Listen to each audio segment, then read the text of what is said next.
it's going to be hard for Menor to contain this GlenOak team that has a lot of experience from last season, as we saw, gave them a lot of success, whereas Menor, on the other hand, only has 2 returners, one being able to play today. But if we know Menor, we know their coach is going to prepare them for any type of game, and this should be an interesting match and an exciting match for both teams. Game for this team. Last year they really struggled and they couldn't pull anything out of their pocket. This year is a new start. You have a coach with a tradition of good play. You got a team that traditionally is very good. What do you have to do to try and right the ship? I definitely think they've got to, just be able to work and listen to what they're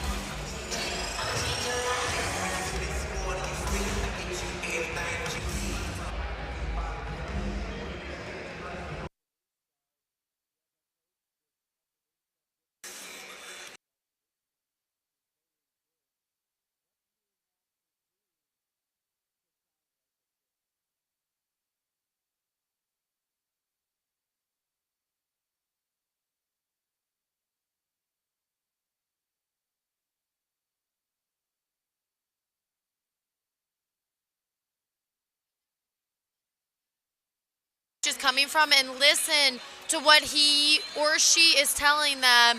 And from here, just grow. It's the beginning of the season. You have high hopes. This is a non-conference game. Prepare them for this tournament and for their conference, and I think that they could have a lot of success. So again, you're coming forward with a team that there's no better way to do it. Let's just look down this roster real quick. Junior, senior, senior, junior, senior, sophomore, junior, senior, junior, senior, junior. I mean, you have the people in the school to provide that good junior varsity and freshman team, and now these are all people who are going up from those teams. They're advancing, and they've had a couple of years playing in big role situations. They just haven't played at the varsity situation. Meanwhile, there's no shortage of experience on the other side. GlenOak, junior, sophomore, senior, junior, junior, senior, freshman, junior, junior, junior. So a little bit less seniors, but still a lot of depth, a lot of experience on both of these teams. Yeah, like we were talking about before, a lot of differences between these two teams, but I honestly think maybe some of the growth that these Menor Cardinal teams have had their freshman and JV season, they've created a bond and a connection already with their teammates and within one another that it could pull off an upset against GlenOak. It'll be very interesting to see what these two teams do. We're about 4 minutes and 35 seconds away from tip-off right now. And both of these teams already have shown a little bit more size just by showing up, but also a great three-point shooting depth, particularly Mentor. They had a drill a moment ago where they had 6 players lined up around, and it was 2 rows of 6 players, so involving 12 different players around the three-point arc.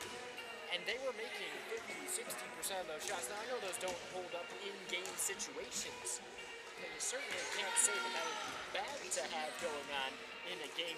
That type of shooting is what you're looking for. And we watched Mayfield rely a lot on the 3-ball, where it helped them the first, second, and third quarter, but when it came time for the fourth quarter, maybe they went a little dry. We don't want to see this against Menor, so once maybe they see that their 3-point shot isn't falling, they work it inside with their big posts. And that's something else to kind of look at. You only have one player that's over 6 foot that's going to be on the court. It's going to be the junior Haley Smith for GlenOak. On the other hand, you've got Brooke Hickman, and she's about the biggest size that Mentor has. By the way, she's a sophomore, so a younger player is going to have to step up and guard Haley Smith. We'll see if Haley Smith can continue to assert her dominance in a way, because Haley Smith is one of those girls who was in the running for being a really strong player for this team. Last year, she didn't play at all. her freshman year, she was a starter on the varsity level. So she's going from being someone who really didn't play at all last year. She was rehabbing after being a big part of the offense. Yeah, and you're going to wonder how maybe her finally getting back on the court rather than just playing against her own teammates, against actual competitions and somebody she doesn't know. We'll see how that affects her game. Hopefully it doesn't, but a lot of times they have that slump that they have when they come back from an injury. So again, 2 minutes, 20 seconds remaining. This is game 2 out of 3 games that will be played in the Jane and Lee Seidman Gymnasium for the 2018 Ohio Varsity Tip-Off Classic, all put together by Ohio Varsity, specifically Steve Hare, putting together another great tournament. We got a pretty good showing here for the second game, and it was pretty crazy between game 1 and game 2. If you're out in the lobby here at Ursuline College, so many people were shuffling in and out. You almost got lost in the hustle and bustle of this game. These tournaments are always fun because you get to see such a wide variety of talent and from a lot of different areas, right? Obviously, Northeast Ohio is going to show out here because this is on the east side of Cleveland.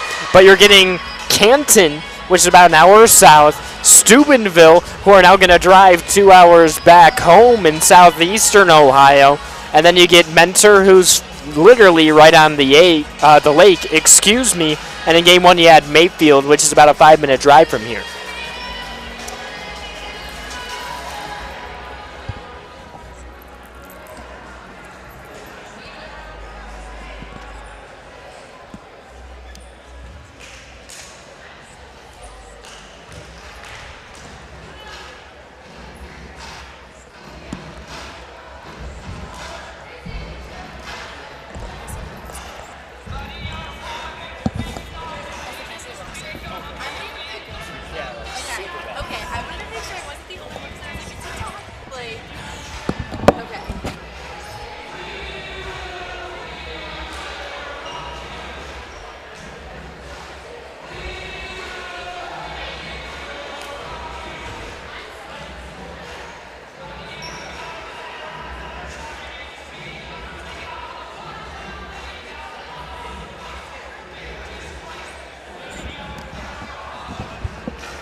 So again, just about 20 seconds, and what we're going to do here is we're going to have the national anthem once again, and then we're going to play 4 regulation quarters of basketball, this time between Mentor and Canton GlenOak. This is a matchup between 2 bigger schools than the last matchup, but certainly a wider variance of talent last year and a great storyline. So yeah, the sibling rivalry last time. This time, you have a lot of success on one side starting a new season and a traditionally great team that's trying to start up once again in the Mentor Cardinals. So we'll step aside for the national anthem. When we come back, it'll be time to play more basketball.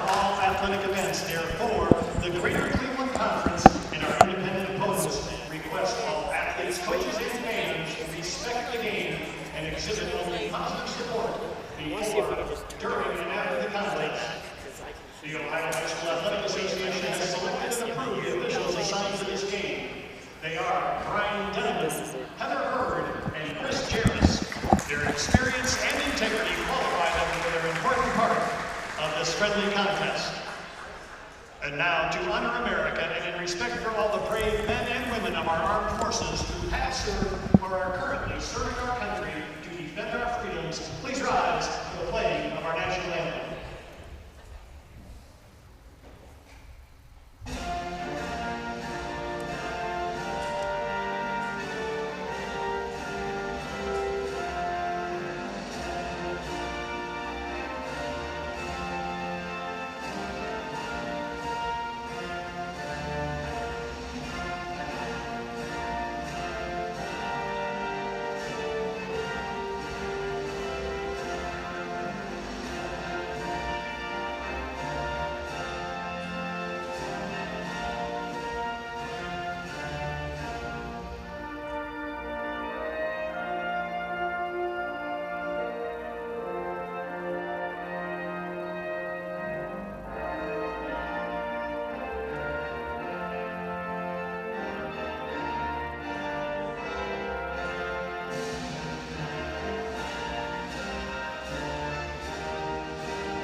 to introduce the starting lineups first. Hello and welcome back to the Jane and Lee Seidman Gymnasium.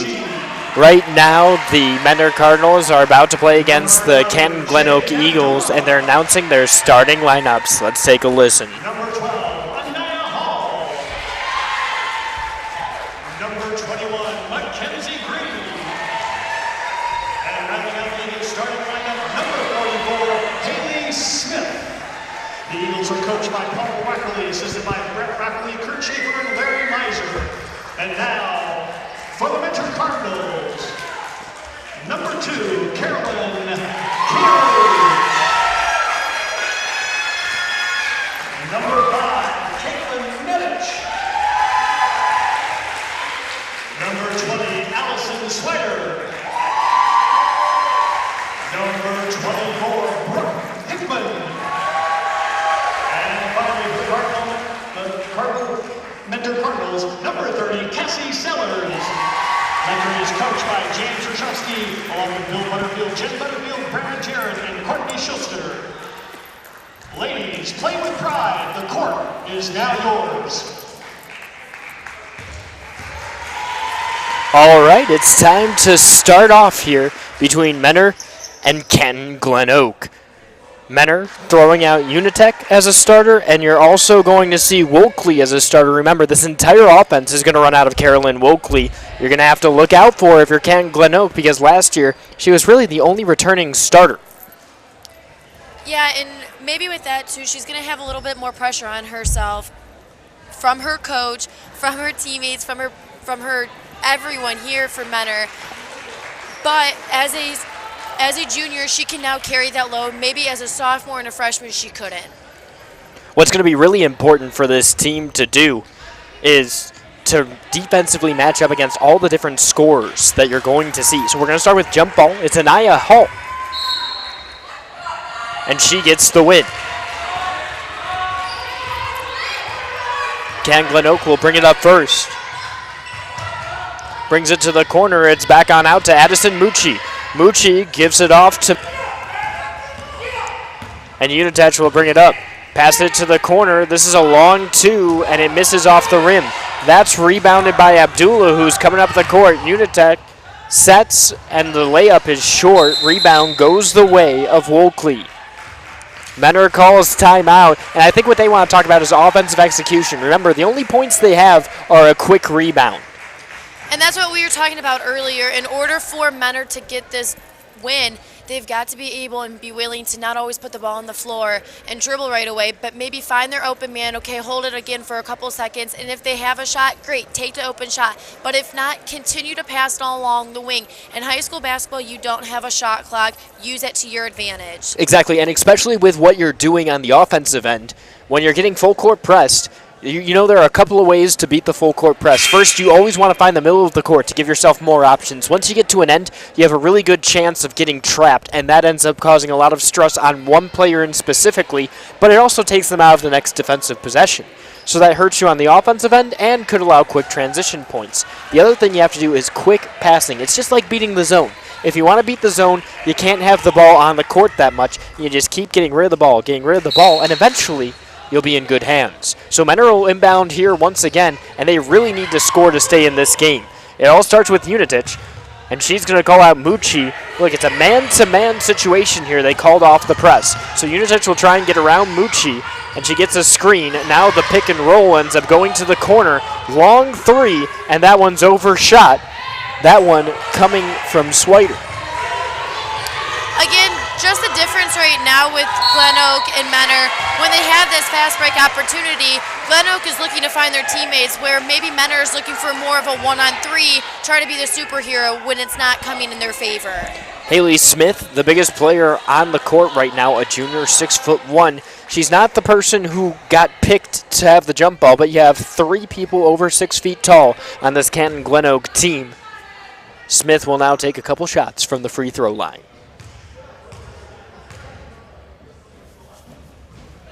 First shot's up, and she may be thrown against. Go ahead. But at times, you see the frustration from their faces that is causing turnovers, and that can be hard to causing tension within one another.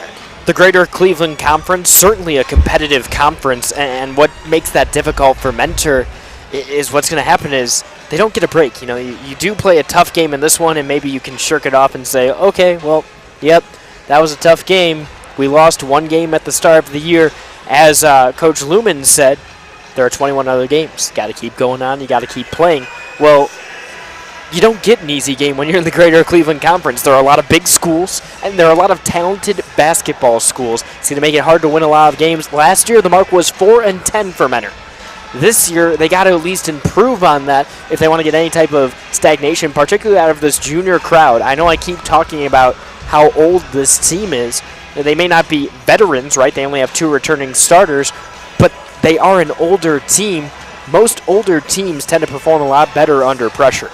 Yeah, and again, it doesn't change the way that you play basketball. It's just a different level that you're now going against. And maybe, some of these schools in the Greater Lake Conference have graduated some of these classes that had upperclassmen last year that only gave Mentor 4 wins.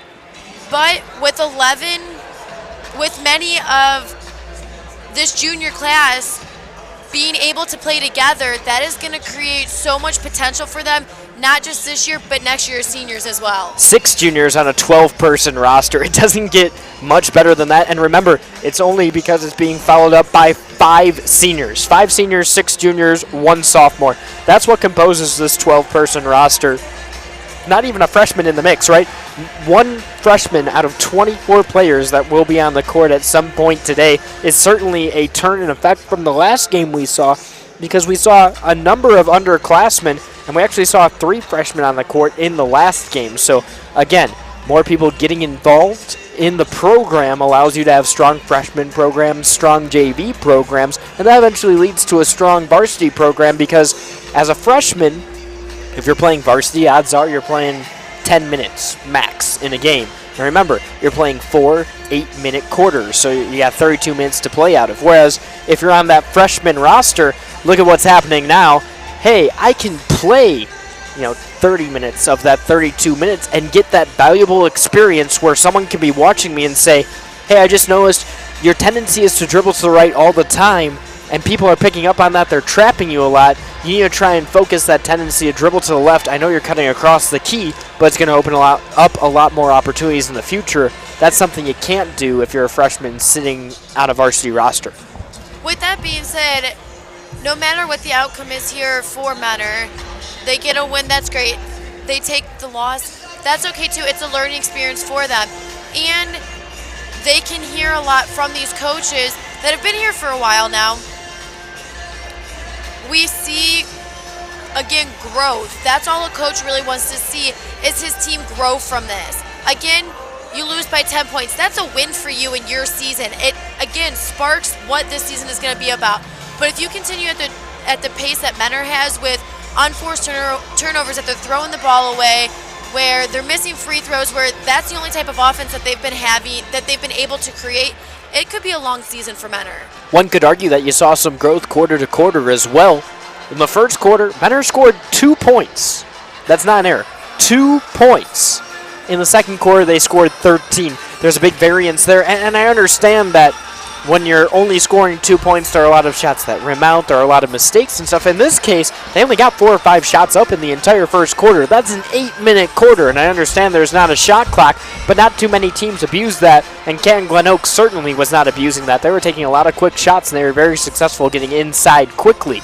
Now, in the second quarter, they got some of those shots to roll in, but they also figured out how to play against that zone. If they're able to score 13 points a quarter, I'm not saying they're definitely going to get back into it, but they'll make it look at least salvageable.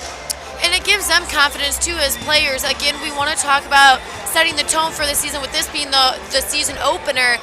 Again, it gives these underclassmen, in quotes, that have not had this varsity experience, a little bit of life and a little bit of excitement that, hey, we started off this season with a hard-fought loss, or, hey, we lost against a GlenOak team, but we didn't play our best and we didn't play as well as we could have. But you see this from this team as they finally come out of halftime. They're still smiling and they still are jumping around and having a good time, which is what which is what you want to see if you're the head coach for Menor. All right, just 1 minute remaining in halftime. Real quickly, Haley, what are your two X factors, one for each team, and how to succeed in the second half? GlenOak needs to keep applying the pressure on the defensive end, where Menor needs to settle down with their guards and attempting to get to the free throw line, hopefully making those to maybe cut this deficit. Two very good points, and honestly, it all starts with breaking or keeping that full court press successful. Once again, you're watching the 2018 Ohio Varsity Tip-Off Classic. It's at Ursuline College, and there's still going to be one more game following this. The final game will be between the Kirtland Hornets and the Chardon Hilltoppers, so two CVC opponents going at it once again. But first, we have one more half to play between the Menor Cardinals and then the Canton GlenOak Eagles. Right now the score is 42-15, all in favor of Canton GlenOak. However, Mentor, again, a successful program. Last year was their first year in over a decade where they did not make the district tournament. They're certainly trying to inch right back towards it. And it all starts with the head coach, James Hershowski. We'll see what he has planned in the second half to break that full court press that's been so dominant for Canton GlenOak. And although it's frustrating for Menor, that is such a compliment to Menor in over a decade that they didn't make the tournament. So shows so much respect for not just these players, but their respect for their program and what their head coach has been able to provide. Mentor will start with the ball, and they'll start with Cassie Sellers on the court, along with Casey Unitich. Carolyn Wokley will be there as well. Brooke Hickman. And the final member on the court will be Allison Swider. It all starts off with Unitich. She gets it to the corner. Sellers ends up moving around. It's the give right back to Hickman, who ends up bowling over the defender. And I guess you can say it again, Jade Abdullah makes a great defensive play. Again, Abdullah may not be our leading scorer right now, but coming up with stats that don't show up on the stat sheet. She's already drawn 2 offensive charges for this season. She's another type of player that gets on the ground for loose balls. She'll fight for that offensive rebound when she's undersized. And I think it's the big smile that says it all after she got her shoe back on and jogged up court. This team's doing very well right now, and she knows a lot of it has to do with her defensive effort. Gets inside, a quick turn right off the glass. Haley Smith shows a textbook layup.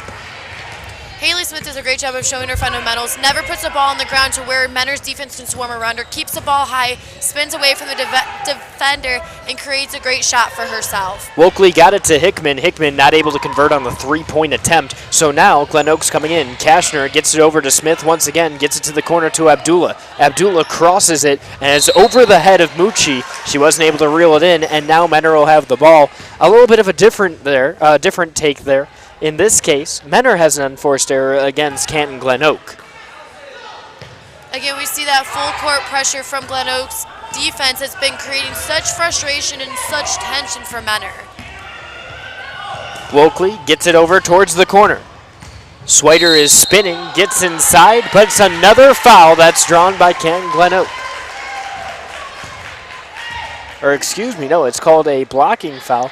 You would have thought because the player was plastered all over the ground that was a foul. Instead, Mentor will end up inbounding. The pass was short, and Smith, a big body, was able to reel it in. She passes it up, but Unitech ends up stealing it. Unitech in trouble, ends up finding a pass to Hickman, and Hickman blows the layup. Smith able to get in there and force her to change her arm angle before she threw it up. That's the big difference maker. Now the ball's in the corner. Vance has it, dribbles around, gets it to Abdullah, head fakes, gets in, puts it off the glass, and textbook controls the body and makes the shot. Yeah, instead of bulldozing in, and again, this comes from experience, instead of bulldozing in and drawing an offensive foul, she slowly takes a jump stop and lays it nicely off the glass. There it is, once again, the full court press causing an unforced error. And we keep talking about, and that's because it's relevant, right? It's a 31-point game. There's 6 minutes remaining in the third quarter. Still plenty of time in this game, but Menor is getting further up the court, but still making the same mistakes. Passing backwards is never a good idea, particularly when you're near half court. And there, because you pass backward and everyone's running forward, there's a pass behind the receiver. And that that can be frustrating from a coach, too, that is constantly telling his players, you know, we've broken the press, calm down and set up an offense.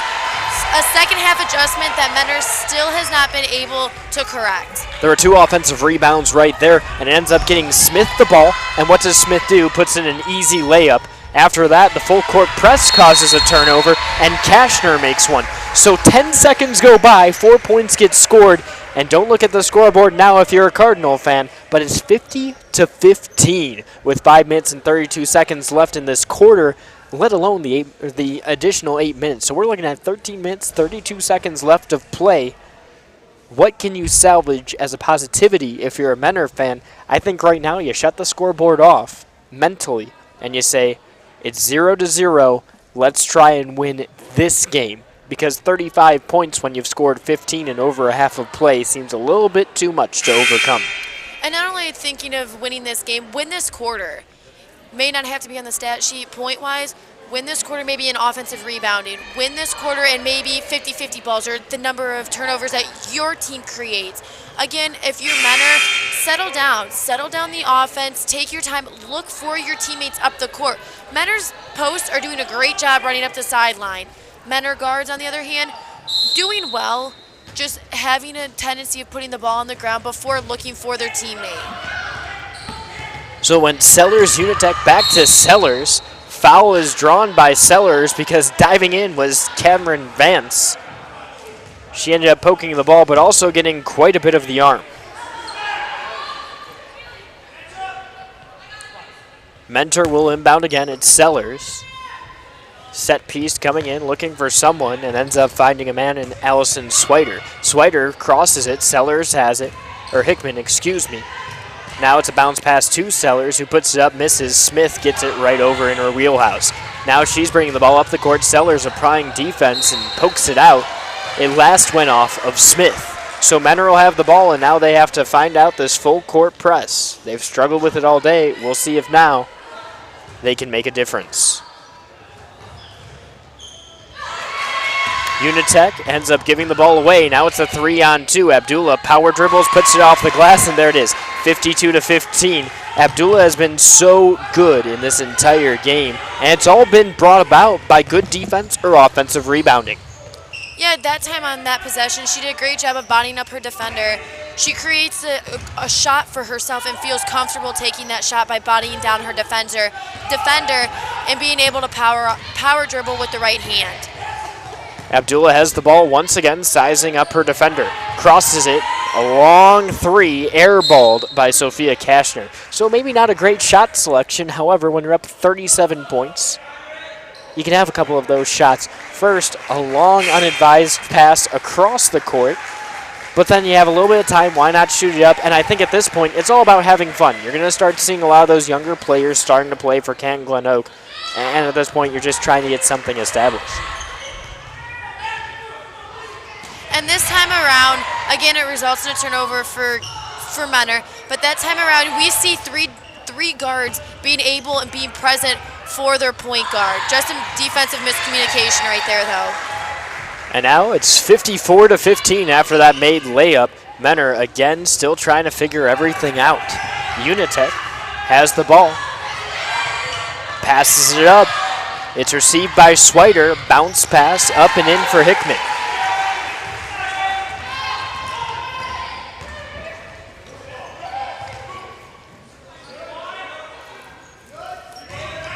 Ball's in the corner. Quick dribble. Pass across the court. Shots up. That 3 rims out. Offensive rebound goes the way of Mackenzie Green, though. Brielle Williams has it. Bounces in once again to Green. Quick shot off the glass and good for Alexis Lemire. Again, a great job attacking the open zone, the open lane to create an easy shot for her that she feels comfortable doing. And there it is. That's how you break that press. A couple of passes all surging from the middle and then making a quick move to the lane. And it's basically 2 transition points. I'm not saying it's easy. I'm saying it can look that easy if you execute the right way. And Menor did a great job that time never putting the ball on the ground. It was 3 straight passes that created that shot for them. Another 3 attempted, missed. Williams with the rebound. Puts it up, but it's turned away by Sellers. Once again, Menor trying to break the press. Swider calling things out. Hands it off to Sellers, who puts it up and in. And look who's churning all of a sudden. Menor's got back-to-back baskets. Again, great job by Menor that time around. Looking for the open man, looking more to pass rather than to dribble.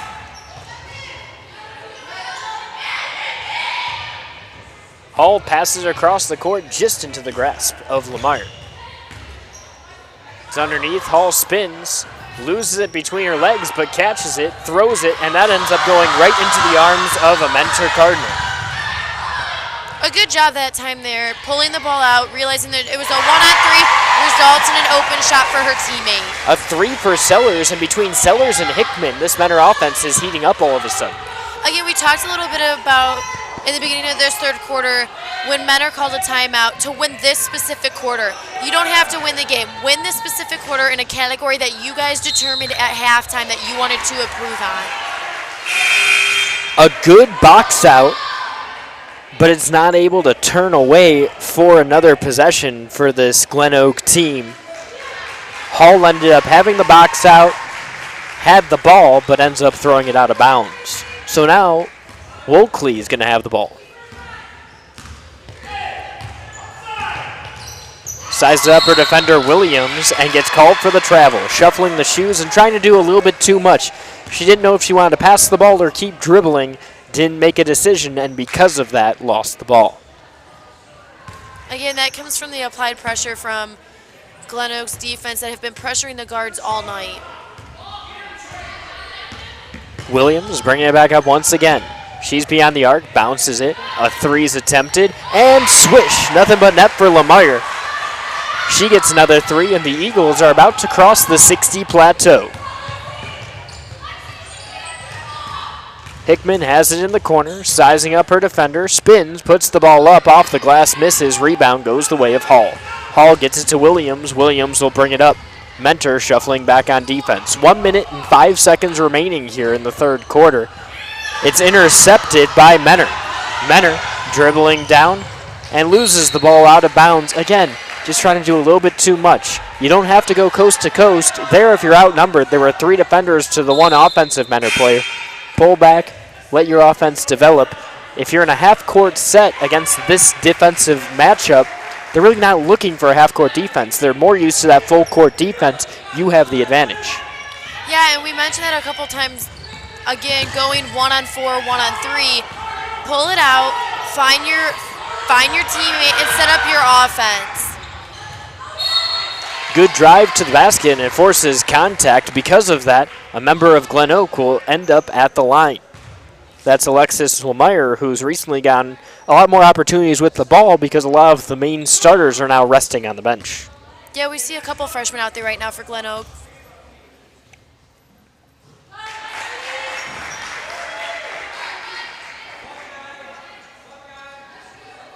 So Lemire makes the first, and GlenOak is over 60. Now they're at 61. Remember, Mayfield's our highest scorer of the tournament so far. It took them every second of that game to get to 62.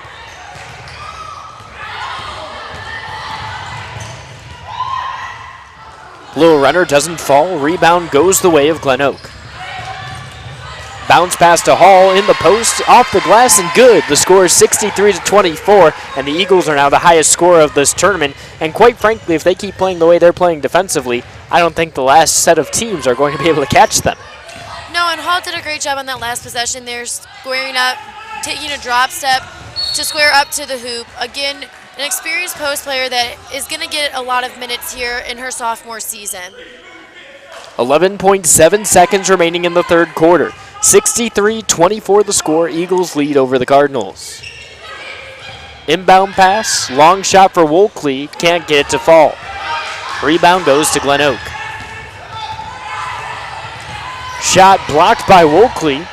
Wolkley being pressured by Hall, but she just dribbles out the time remaining in the third quarter. So one last quarter remaining. 63-24 the score. Quite a large deficit for the Menor Cardinals. Yeah, again, That third quarter, though, we saw a lot of growth from Menor. Just within the first and second quarter, we saw the growth from the third quarter. Again, we talked about maybe winning a specific stat that you guys talked about in the locker room. Maybe it was offensive rebounding. Maybe it was getting the ball past half court this many times. If Menor can set mini goals for themselves throughout each game or each quarter, they could honestly pull off quite a few upsets this season in their conference. And maybe even play the game where you give yourself a 5-point buffer for this quarter. So right now, you're losing by 29 points, right? You set the goal where you say, don't let that deficit get larger than 34. Again, that comes with their practices that they'll have throughout this season where it's maybe situational. They look back on this game and say, you know what, we're going to look exactly what you just said. We're only going to allow them to beat us by this many, or we're only going to allow them to shoot this many shots or make this many shots down in the paint. Maybe we're only going to have this many turnovers in this half. Make small margins for yourself and stick to that. Don't look at the bigger picture of losing by 34 or losing by 30. Look at the smaller picture with losing maybe only by 5 that quarter, or winning that quarter, or only losing 2 offensive rebounds to the 10 we had given this certain team. The fourth quarter starting, GlenOak has the ball. Abdullah passes to Smith, spins and gets the spin off the inside half of the rim. 7:39 remaining, 65-24 the score. Unitech is going to bring things up. She's being defended by Mucci. Gets past her, tries to get to the corner, but the help defense comes up, and Vance gets the block. Now she's coming on in. Stops at the baseline, passes back up. Mucci's got space, so she drives in, passes to Smith, and that's what you got to do to utilize your bigs. You drive in. Now 2 people are rushing over to help. Smith now has some space, keep the pass high, and she doesn't have to reset for the shot. An easy layup for Smith. I'm going to look back on that last possession. These last 2 possessions that Menor just had, neither one of the guards that threw the ball ever looked to pump fake, ever looked to fake a pass to make a pass. Some of these turnovers could have been prevented for Menor and their guards. Smith gets the ball again on that last fast break opportunity, this time using a little bit more of her dribbling skill. She gets it at about half court. She's able to dribble in real quick and bodies up on a defender. A lot of this is just chemistry, right? You've played with Haley Smith for how many years if you're growing up in the school district, if you're growing up and playing the 7th grade ball, 8th grade ball, let alone high school ball. She's a junior and she's on a team with 6 juniors. So a lot of these girls grew up playing together, and now they just know how to get the ball to Haley Smith and how to utilize not only her size. Remember, she's 6'1" and relatively athletic for that size, but in addition to that, they know what she excels at. That's keeping the ball high, the quick release, getting to the inside. And I think you can contrast that with Menor. Menor's the same way. They've got 6 juniors on this team. Okay, yes, GlenOak has 4 returning starters, but what you just said with the chemistry of playing 7th and 8th grade ball with Haley Smith, these juniors should know how to play with one another as they grew up throughout the system. And you're just not seeing that. That 2 forces an and 1. That'll get Sophia Kashner to the line.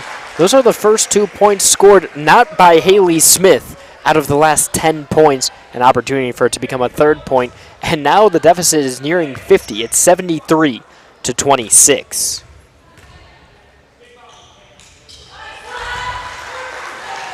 We're now at 48. 6 minutes, 20 seconds remaining. And what you love seeing is Catherine Vance continuing to be aggressive. It's not just Catherine Vance. It's Haley Smith. It's Sophia Kashner. It's Addison Mucci. And, of course, it's Jade Abdullah. It's every person that's still on that court. GlenOak is not giving way. They're not giving inches. They're not going to let someone crawl back into this game. And I'm not saying when you're up by nearly 50 points that someone's going to crawl back into this game in 6 minutes.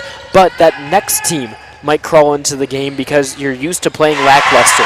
When you're tired, what do? You revert back to what you're used to doing. And if you play bad basketball when you're tired, you're going to remember playing that bad basketball. Long 3 attempt from Mucci, can't go in.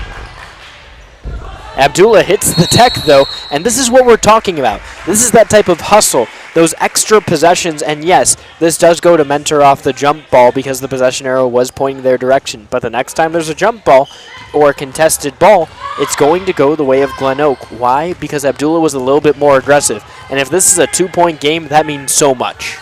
Absolutely. It's creating habits for yourself, and that's what you were saying. You're gonna fall into bad habits. GlenOak trying to break those bad habits. Okay, we're tired. We may be up by 50, but in a tight game where we're down by 2, the hustle that we've been playing with all season is going to come into effect and come into play in those tight and close games. And here it is. You talk about habits. There's another habit there. That pass, where was it for Haley Smith? It was about level with her eyes. Keep those passes high. That way she doesn't have to reset. These girls know how to play so well with each other. And I can't talk enough about their chemistry because that's the difference maker in this ballgame. Yeah, absolutely. Again, a perfect pass to Haley Smith, but again, never once did GlenOak's guards put the ball on the floor. They looked up, kept their head up, and trusted that Haley Smith was going to be there to capitalize for them. Menor, I just don't think, has that trust with one another just yet. But again, that's going to come as they go throughout the season. Another inbound coming. Unitech just trying to get something started for her offense. 32-76 the score. Pass back out, and there's a made shot. Brooke Hickman gets the mid-range jumper with about 5 feet of space. That's what that's going to create, a lot of passing, because in the first half, you know what we didn't see? A lot of passing. It was the isolation game that hurt Mentor and dug them into this hole. And before Hickman's shot, we saw 2 back-to-back three-pointers made for Menor, giving them a little bit of confidence, again, winning that air quote quarter.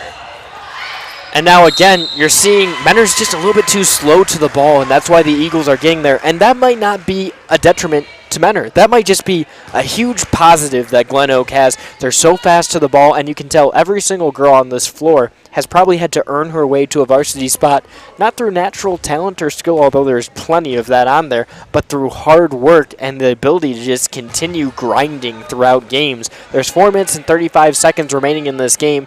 Yeah, if you're up by 42 points, you're up by 42 points, and that feels great. That doesn't mean that you're not tired. That doesn't mean that you're not huffing and puffing. And 90% of players would kind of let up a little bit mentally. You're not going to dive for that ball. But every single girl on the court for this GlenOak team continues to dive for balls, continues to keep those hands up, stay in the passing lanes, and they just stopped full court pressuring about 5 minutes ago.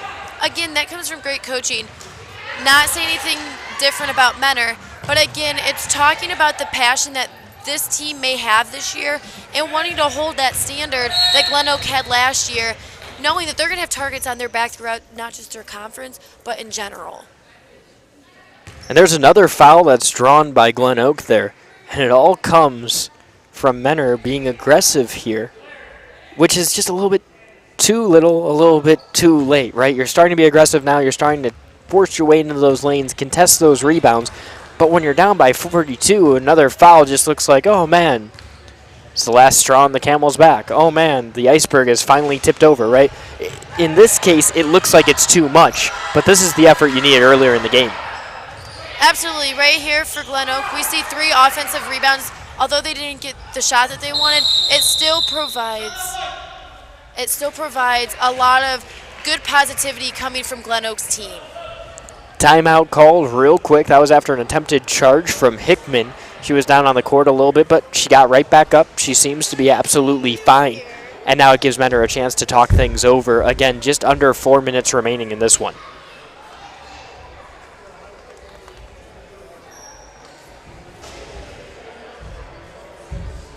If you're watching right now, this isn't the last game that's going to be played today as part of the 2018 Ohio Varsity Tip-Off Classic. Game 3 starts at 6 p.m. It's between the Kirtland Hornets and the Chardon Hilltoppers, a CVC conference matchup. Chardon last year finished 14-11 and 8-6 in their conference.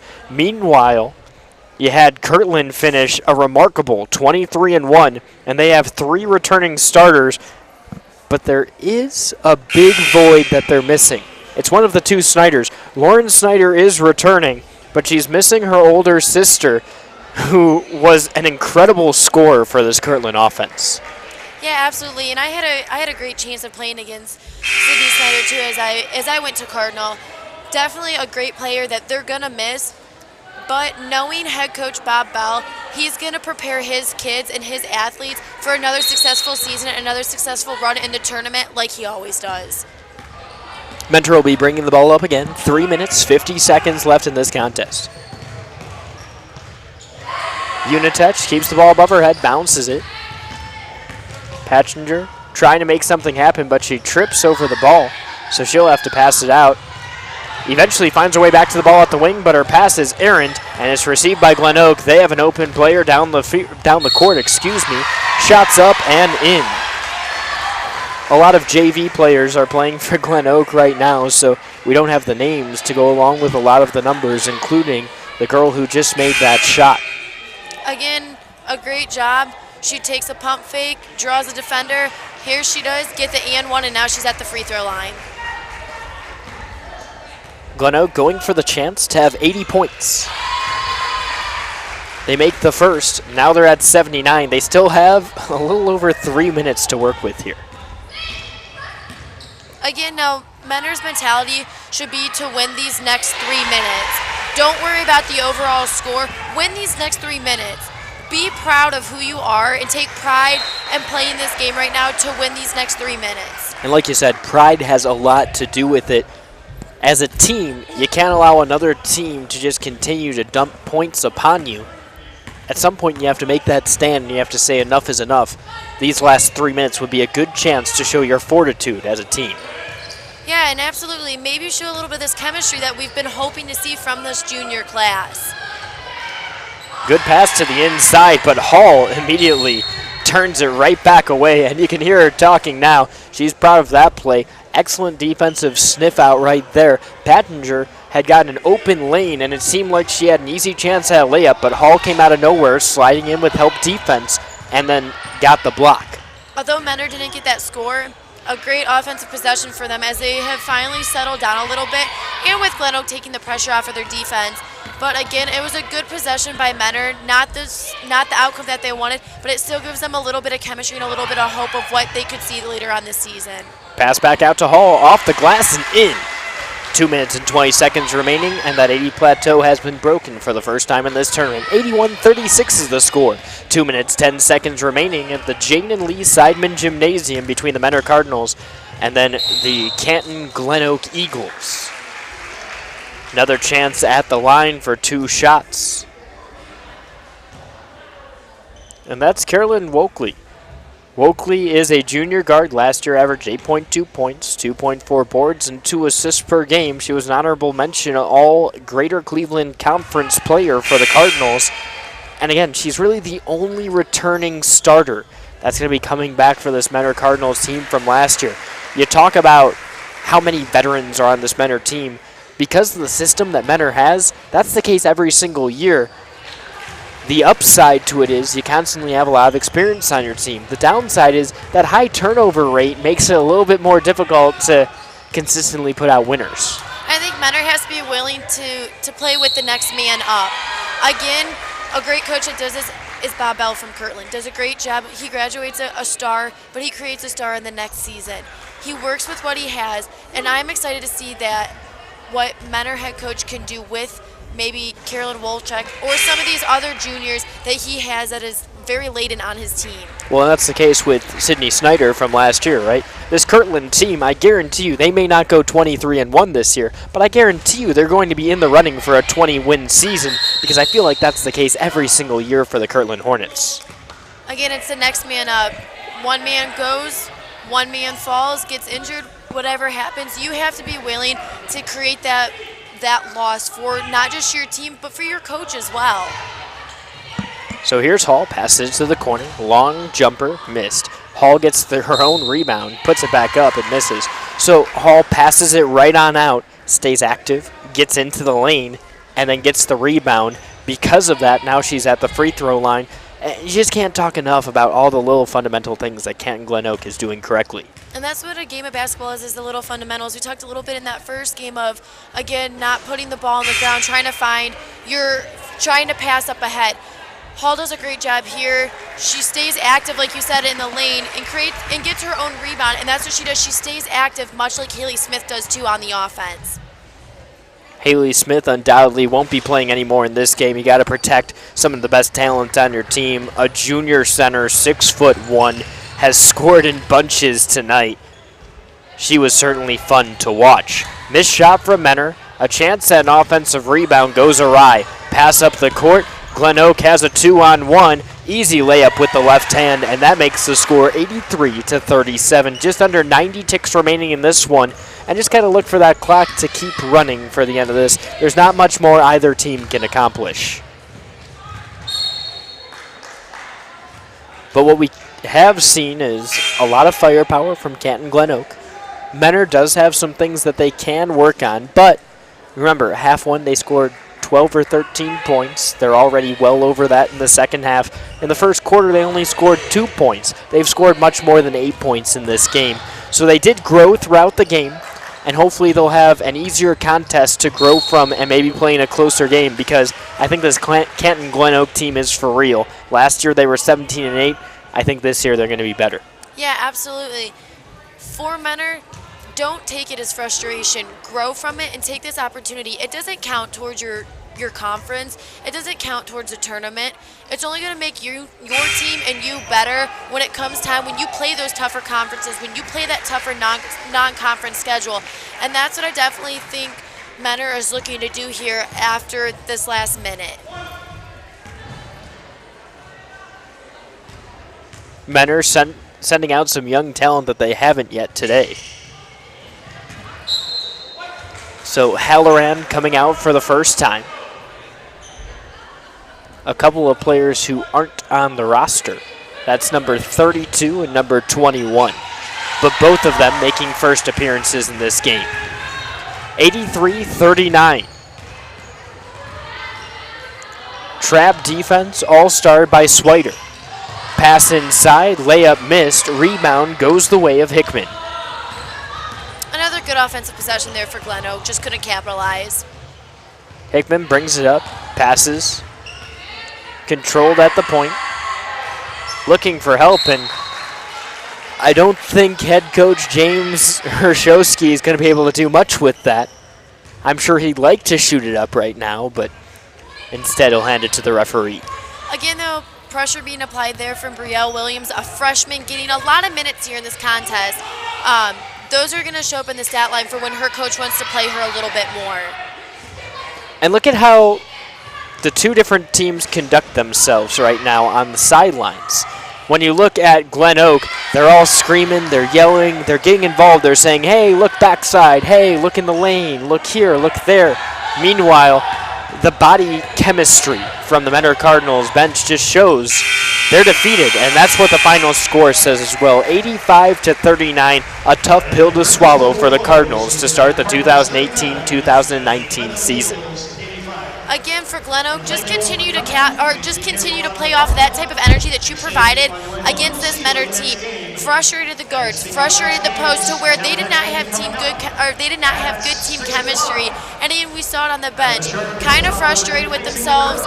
You could see that their body language just wasn't what it's used to. As for Menor, take this game as a learning lesson. Okay, we got beat 50 plus. It's okay. We look on that fourth quarter, we say, did we win that fourth quarter? Did we win the box out or the rebounding? Did we win maybe not having as many turnovers? If yes, that's something to grow off of. They're going to look at this game.